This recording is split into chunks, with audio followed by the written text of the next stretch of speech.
Hello, good morning Tasi Delhi everyone. Welcome to back my YouTube channel Travel with Pasang. अहिले चाहिँ हाम्रो अब फेरि चाहिँ यो स्प्रिङ सिजन सुरु भइसकेको छ, ट्रेकिङ सिजन। त्यो भएर चाहिँ मेरो चाहिँ यो फर्स्ट ट्रेक अब स्टार्ट भइसकेको छ। यसपटक चाहिँ मेरो ट्रेक चाहिँ एभरेस्ट बेस क्याम्प कालापत्थर जानेवाला छु, जाँदैछु। अहिले चाहिँ म गेस्टलाई पिकअप गर्न जाँदैछु ठमेलमा, अनि चाहिँ उनीहरूलाई पिकअप गरेर अनि एयरपोर्टमा हाम्रो 9 बजेको फ्लाइट छ। हाम्रो फ्लाइट आजको हाम्रो फ्लाइट अब खासमा लुग्लाको वेदर अहिलेसम्म राम्रै भएको सुनेको छ, तर अब भरेसम्म के हुन्छ थाहा हुन्न। अलिकति लास्ट फ्लाइट परेकोले गर्दाखेरि क्यान्सल पनि हुनसक्छ। इफ क्यान्सल भइहाल्यो भने फेरि हामी चाहिँ रामेछापतिर दौडिनुपर्छ, मन्थलीबाट उठ्नुपर्छ। अनि होप्स अब सायद हामी यहीँबाट उठ्छौँ होला, काठमाडौँबाटै।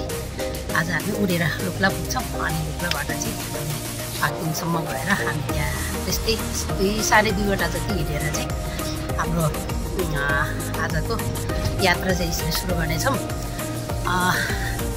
र यसपटक म एभरेस्ट बेस क्याम्प जाने भएकोले चाहिँ तपाईँहरूलाई जो कोलाई इन्ट्रेस्ट एभरेस्टको बारेमा, एभरेस्ट बेस क्याम्पसम्मको यात्रा कस्तो हुन्छ, के हुन्छ, कस्तो खालको ठाउँ छ, तपाईँहरूले जान्न इच्छा छ भने मलाई फलो गर्दै गर्नु होला र मेरो भिडियोलाई हेर्दै गर्नुहोस्।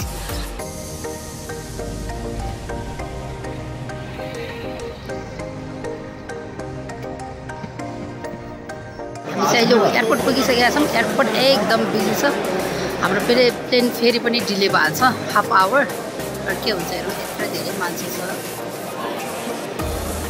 यो चाहिँ लुग्लाको फ्लाइट। यस्तो धेरै लगेज छ, यो यति धेरै मान्छे छ, यति धेरै पछि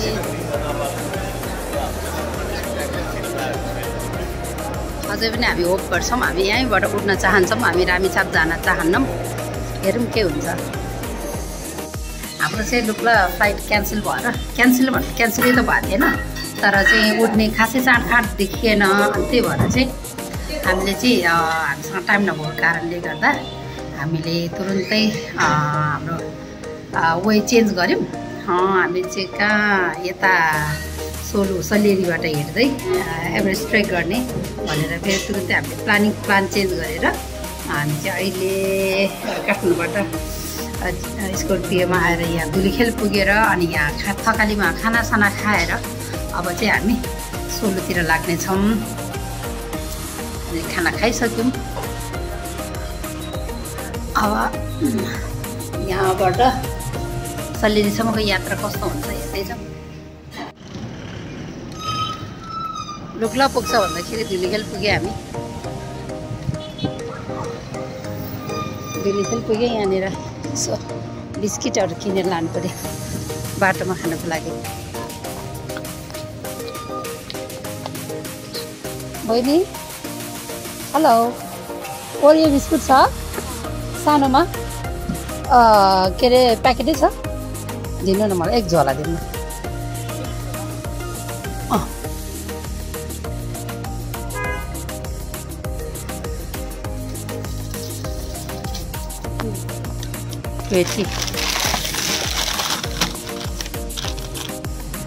खेलबाट जङ्गलको बाटो लाग्यो। अब यो जङ्गलको बाटो राम्रो छ है, तर शीतल भइरहेछ।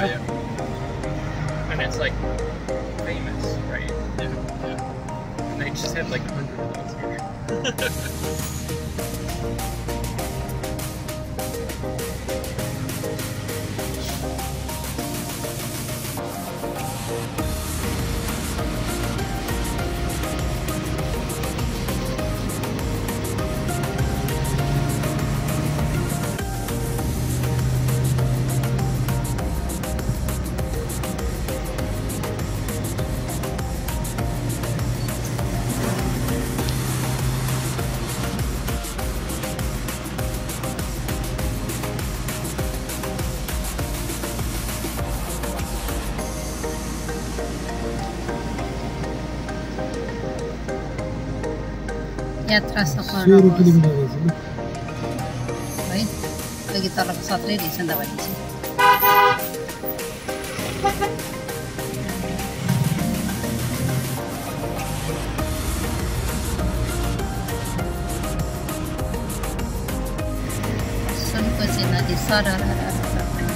तरेपछि हामी कालो चट्ट लाग्ने हो।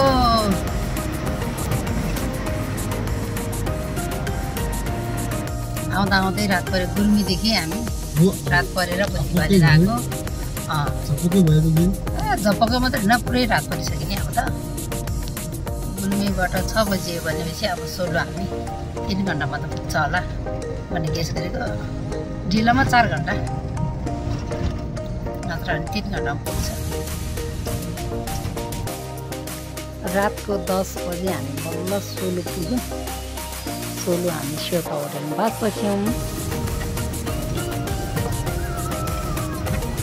साथीहरू हामी चाहिँ राति 10 बजे आइपुग्यो काठमाडौँ। सलेरी आइपुग्यो। अनि त्यसपछि फेरि आज चाहिँ बिहान 5:30 बजे गाडी स्टार्ट गरेर अहिले चाहिँ अब ब्रेकफास्ट खाइसकेर अब चाहिँ हामी फेरि पनि लाग्नेछ। आज हाम्रो डेस्टिनेसन भनेको फाक्दिङ पुग्ने हाम्रो टार्गेट हो। अब कतिको चाँडै पुगिन्छ सुर्खेतसम्म गाडीमा। अनि त्यसपछि चाहिँ फेरि 3-4 घन्टा चाहिँ हिँड्नुपर्ने हुन्छ। आजको वेदर एकदम राम्रो छ। अहिले सोलुमा एकदम काठमाडौँ चाहिँ चिसो शीतल भनौँ त्यस्तो चिसो पनि होइन, शीतल छ। हावा चलिरहेछ। हावा चलेकै कारणले चाहिँ हामी प्लेन क्यान्सल भएको हो। प्लेन क्यान्सल गरेर चाहिँ गाडीमा आएको हो। हामीले सही डिसिजन गरेको छ किनकि धेरै ग्रुपहरू धेरै ग्रुपहरू चाहिँ प्लेन क्यान्सल भएर नै हामी जिपमा सबै खैरेर ट्रेकिङ जाने ग्रुपहरू। यता सबै लालीगुराँस मजाले फुलिसकेको रहेछ। राम्रो फुलिहाल्यो छ। मासतिर के हुन्छ थाहा छैन। अब यो गाडीमा हिँड्दाखेरि लालीगुराँस फुले पनि अब यसो हेर्दै जाने। साथीहरू म जन्मेको ठाउँ हुर्केको ठाउँ फरिकोला आइपुगेँ। तर के गर्नु मेरो घर आइपुग्यो तर घरमा चिया खाएर जाऊ भन्ने मान्छे कोही पनि छैन। गरौँ यहाँ तल यहाँ गैरीमा नि बसन्त साउको घरको छेउमा।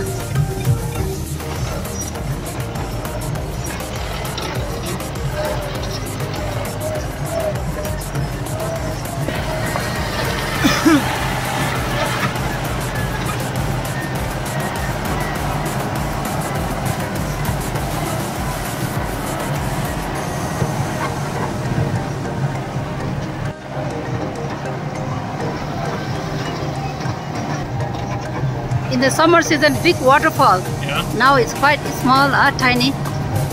Yeah. यहाँ पनि होटल बनाएछ त कसको होला?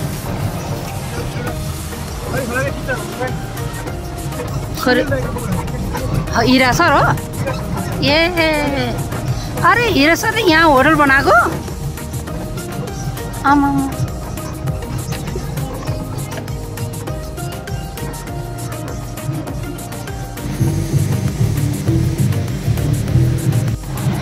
सल्लेरीबाट सुर्खेतसम्म 8 घन्टा पुरै अफ रोड। यति हल्ला। यहाँबाट लुक्ला देखिया छ सुर्खे। अहिले हामी चाहिँ छेउसका डाँडाबाट सरर पहिलोचोटि यो बाटो हिँड्दैछौँ।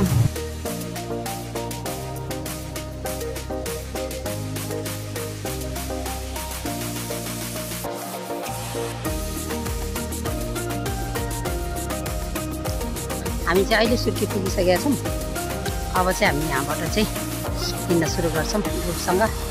यहाँसम्म सल्लेरीबाट यहाँ 8 घन्टा चाहिँ ठ्याक्क लाग्दो रहेछ गाडीमा। अफरोडै अफरोड।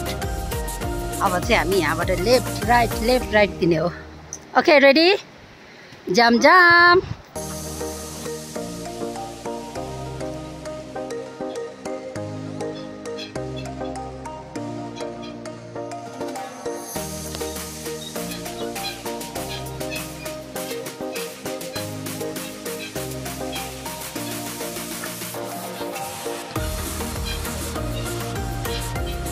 फाइनली हामी 6 बजे फाक्दिङ पुग्यो। आनन्दले पुगेर अब यहाँ यो लजमा बस्ने हो आजलाई।